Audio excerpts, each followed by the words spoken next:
Hello to all those connected with us today. My name is Andrea Calle, project manager at the Instituto de Ciencia Política Hermana Chavarría Olózaga here in Colombia.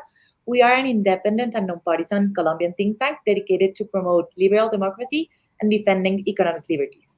It is my pleasure to welcome you all again to this webinar series where we are exploring, along with the Australian Embassy, the opportunities and risks of having a bilateral relationship with China.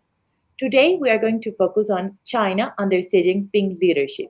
We are honored to have with us Mr. Richard McGregor, a senior fellow for East Asia at the Lowy Institute, Australia's leading foreign policy think tank based on Sydney. And Mr. McGregor is a former Beijing and Washington bureau chief for Financial Times and the author of numeral books on East Asia. His most recent book is called Xi Jinping, The Backlash, was published by Penguin Australia as a Lowy Institute paper in August 2019. Welcome, Mr. McGregor, to this space. Thank you for having me. I'm very happy to be here. Thank you very much to you to be here with us and for sharing your knowledge. So to get started with it, Mr. McGregor, in your opinion, what aspects of Xi Jinping leadership differentiate him from his predecessors, such as Hu Jintao or Jiang Zemin, both in domestic and in foreign policy? Yeah, look, there's a couple of very big differences. The most obvious one is that Xi Jinping is a much more powerful leader than his predecessors, both at home in China and abroad. Now, there's a number of reasons for that. You have to look at the circumstances in which Xi Jinping came to power. He became the successor designate in 2007. And we shouldn't forget that at that time, he was a compromised choice. Effectively, there were key competing networks, competing factions, if you like, looking for a leader. Xi Jinping was a compromise between them, but he also had a good record as an official in China. And he also had revolutionary pedigree and stature. His father had been a senior official back in the revolution. So when he comes to take over power in 2012, just before he took office, there was a massive upheaval in Chinese politics, a number of huge corruption scandals, allegations that Xi's rivals were trying to cut his power, perhaps stop him from becoming head of the Communist Party. And so there was a huge reaction against that. And so Xi Jinping came in with a mandate, really, to clean up the party, to cut back on corruption and the like. And so when he took over, he had those threats in mind in 2012, 2013. He immediately dismantled all rival power bases. Remember, the Communist Party, a very leader-friendly system if you get all the power in your hands. He was very good at that. He centralized power much more quickly. But I think Xi went much further in his mandate than other people had wanted him to go. There's two big features of his time in office: the anti-corruption campaign, which allowed him to get rid of a lot of corruption, but also all of his rivals. And the biggest change in Chinese politics is that Xi Jinping ended term limits. Prior to him, for about the previous 20 years, leaders were restricted to 2 5-year terms. Xi got rid of that. He made himself leader for life. So that made him an extremely powerful figure. It also made him many enemies, but at the moment, none of those enemies can organize. And so that's how I would describe his power. That's a very interesting view. And to follow up on that, since his raise, Xi Jinping, to power in 2012, how has China foreign policy evolved, and what geopolitical interests have characterized his tenure? Yes, so you mentioned foreign policy in the first question. I'm going to save it all for this answer. Look, very generally speaking, Chinese foreign policy used to be described as hide and bide.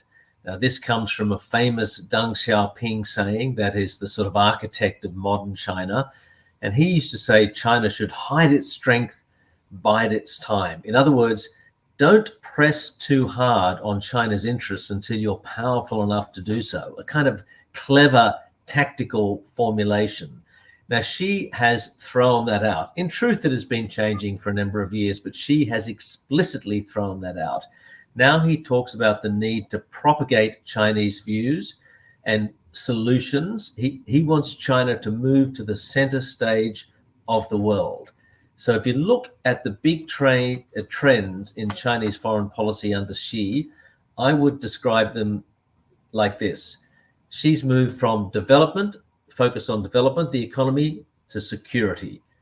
From China being a regional actor to a global player. From China supporting the UN to changing the UN.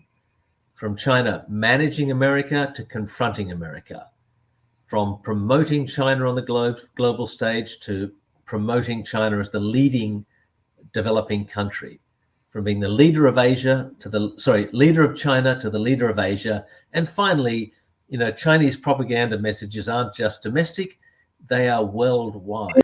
So China has, Xi has something called the China Dream, which is to make China the most advanced, powerful country in the world. Officially by 2049, but really by 2035. So Xi has big plans. He's very ambitious. Now, I'm going to qualify that in one respect. In many respects, Xi is simply doing many of the things that Chinese leaders have always wanted to do. Push out in the South China Sea, push on Taiwan, push on Japan, push on America. And the reason he can do that is because China is a much richer country with a much bigger, more capable military. So Xi has the power to do what China's already wanted to do, but he's just doing it much faster than many people thought. Okay. And in your book, Mr. McGregor, you mentioned a global awakening in response to China's growing influence under Xi Jinping. Could you elaborate, please, on how this resistance has manifested in different regions, particularly in Southeast Asia? Yes, as you say, there's a global awakening. That's a nice way of putting it. There's a global pushback, there's a global embrace, there's many different reactions, but everybody is having to respond to China. That's the old truth about China. China affects the world much more if it succeeds than if it fails, because it really changes the total power balance globally. So let's look, and that's true in Africa, it's true in the Middle East, it's true in South America, it's true in the Pacific Islands near Australia. So let's talk, though, about Southeast Asia, which you mentioned. And we often talk about Southeast Asia really as the cockpit of global competition between the US and China. Now, why is that? First of all, it's China's near abroad. 700 million people, a growing market, an increasingly important market. Now, China naturally wants to be the most important country in the region, the most powerful country in the region. There's nothing surprising about that. China often denies that, but of course it's true. But it's not so easy for China to displace the United States in Asia. Why is that? The first thing is that China has multiple territorial disputes in Asia. The US has none, of course, because the US is a resident power, but it's not there. But China, if you look at it, has territorial disputes with Vietnam, the Philippines, Brunei, Indonesia, Malaysia, and that's even without mentioning Taiwan, let alone Japan, which of course it has disputes with as well. So these are very difficult things for China to manage. It's very difficult for China to kind of seamlessly move in as the new hegemon in the region, while the US kind of, disappears into bourgeois decline on the other side of the Pacific. So in fact, the more powerful that China becomes, the more that countries, in different ways, want the US to stay in the region as a balancing power. Now, I must say, I think Chinese diplomacy has been quite effective, maybe more effective than people give them credit for, because they have managed to internalize in Southeast Asian countries this idea. And the idea is that China will win. China will be the most dominant country in the world. Other countries should just remember that and behave accordingly. And therefore these countries know if you criticize China, there is a cost. If you push back against China, there's a cost. Of course, with America, you can criticize America, there's no real cost. So Southeast Asian countries are very wary of criticizing China, but China also has an extremely good pitch the Southeast Asian countries, and that is they are all about development. And that's why China has done so well in Indonesia, Southeast Asia's most important country, because they are focused on development like Indonesian leaders are.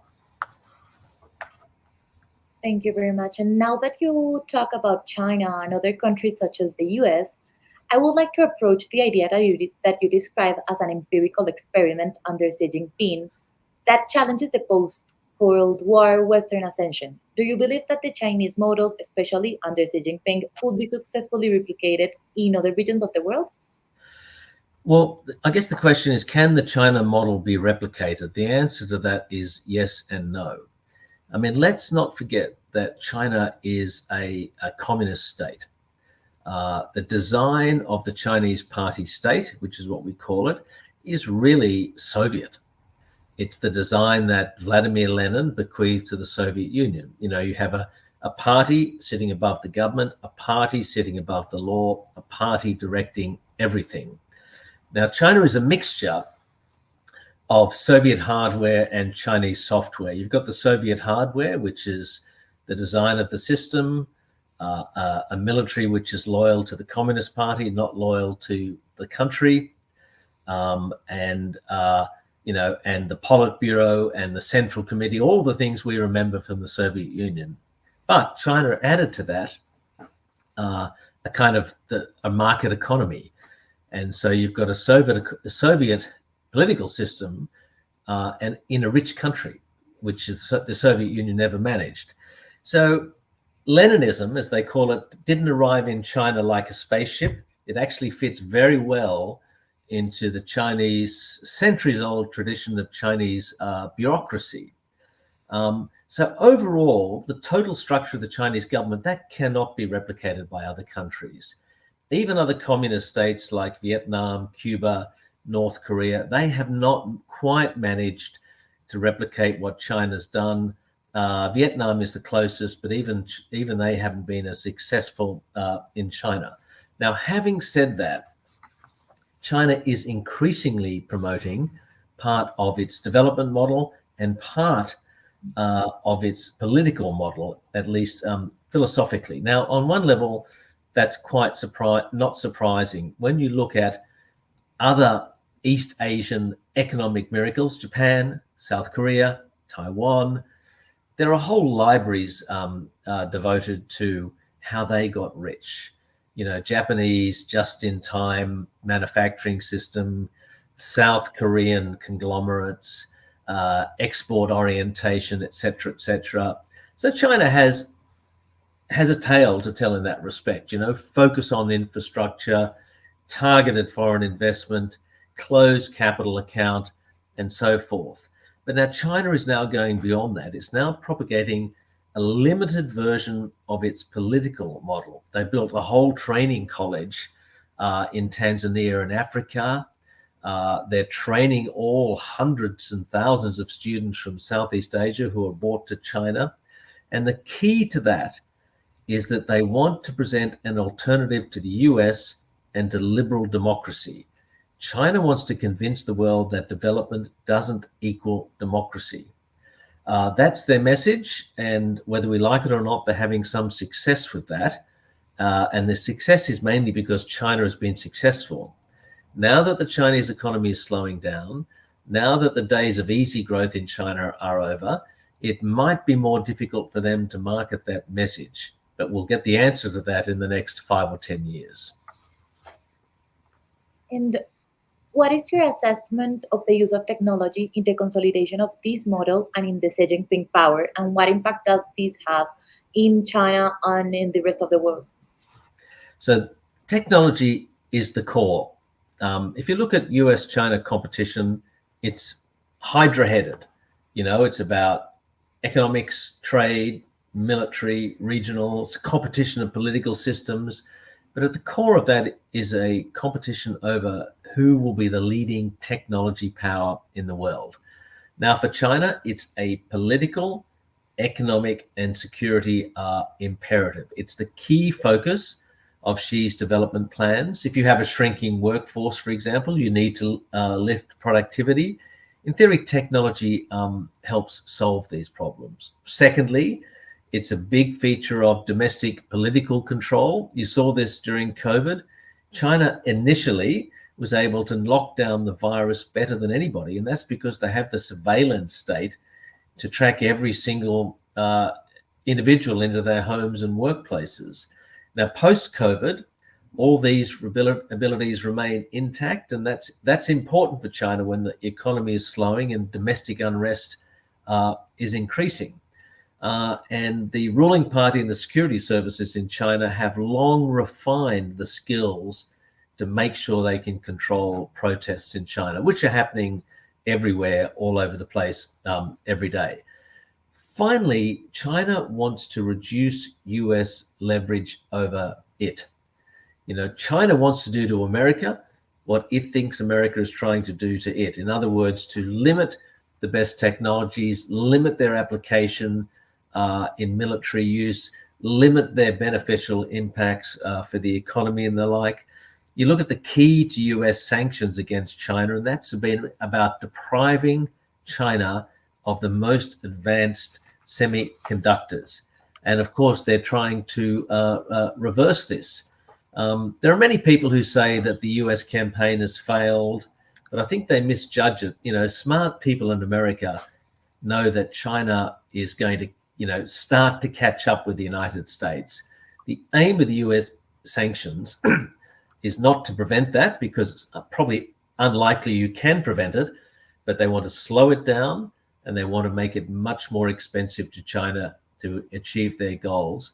And I think in that respect, the US sanctions have been quite successful. Having said that, China is investing literally hundreds of billions of dollars in science and technology, research and development, and in engineering skilled personnel. And in that respect, they're making, I think, quite significant advances. We have mentioned in one way or another China's initiative to have presence and power around the world. But if we talk specifically about the Belt and the Road Initiative that has brought many countries into Chinese orbit, what are the most critical challenges China faces with the BRI, and how might this affect its global influence? Yeah, the Belt and Road is very interesting. Remember, it was only launched in 2013. When the Belt and Road was launched, it was very geographically focused on Chinese investment and development in Southeast Asia and Central Asia going to Europe. Now the Belt and Road is just about brand China, Chinese investment. You can have any kind of Chinese investment in your country, and what the Chinese do is they come along after the investment has been made, and they sprinkle a little bit of Belt and Road holy water on top and pretend that it's special. Really, it's just about investment. But the Belt and Road has gone through a number of stages. There was an initial surge of investment after 2013. I think it peaked in about 2018. Since then, it has fallen rapidly. Now, why is that?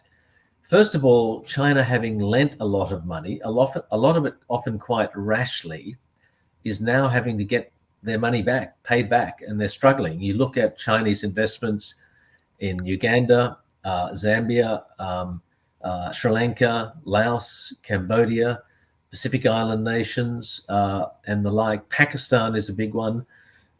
It's, the investments aren't paying off. I'm not saying the Belt and Road has failed, but it had big problems.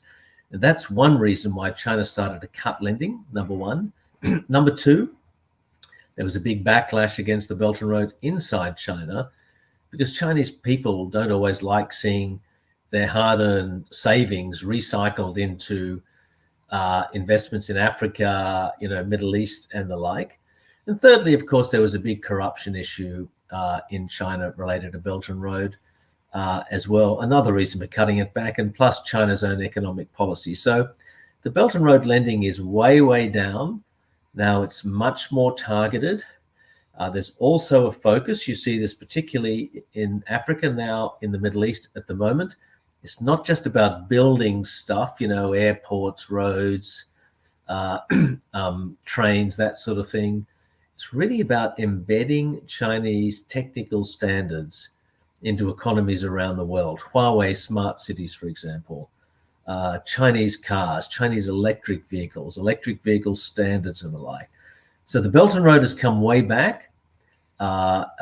China is taking a much more targeted approach to it. It's not spending big like they did last time, but I think politically it's been quite successful because it's put a Chinese imprint into most economies in the world, and given the impression, sometimes right, sometimes wrong, that trade and development with China can be very beneficial. And of course, China is very smart. They have this great line with many countries that they say, the American world order doesn't work for you. We will put you at the center of the new world order. America won't. Now, you can say that's ridiculous or what, but China is very good at playing into anti-colonial, anti-imperialist, anti-American, anti-Western, and even anti-white sentiment. So they've done pretty well diplomatically there, much better than many people would have thought. But once again, with the Chinese economy slowing, a sort of revival in America, we'll see what happens in the American election. It's a much more contested space. China will not just rise and rise and rise. China's coming back to the field, but they've grabbed a lot of real estate in the meantime. I think considering these experiences you have shared with us today, what lessons could be applicable for countries like Colombia to balance trade opportunities with the risks of interference and dependency from China? Yes, I'm a little reluctant to comment on Colombia in particular. You have your own history and political complexities, and I'm not an expert on that. And I'm always wary about wading into the affairs of countries that I don't know enough about. But I think there's a number of general principles that we can talk about. I think the first point is always important to remember that you have great leverage, even as a smaller country that is smaller compared to China.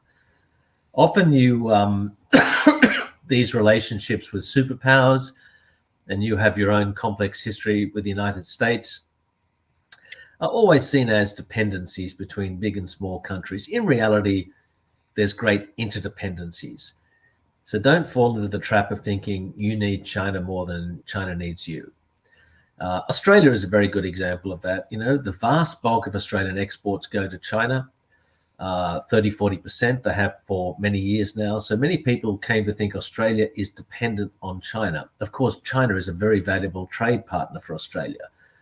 But when China got angry at Australia in recent years over a variety of political disputes, they tried a series of economic coercive measures against Australia, punitive trade measures. And in the end, they didn't work because, number one, Australians, on a bipartisan basis, reacted against that almost unanimously. Secondly, our trade with China turns out we're not dependent on China. They depend on us for many things. And so they can't, China, when they do trade sanctions, they don't self-harm. Certainly some areas of the Australian economy suffered, but overall it didn't.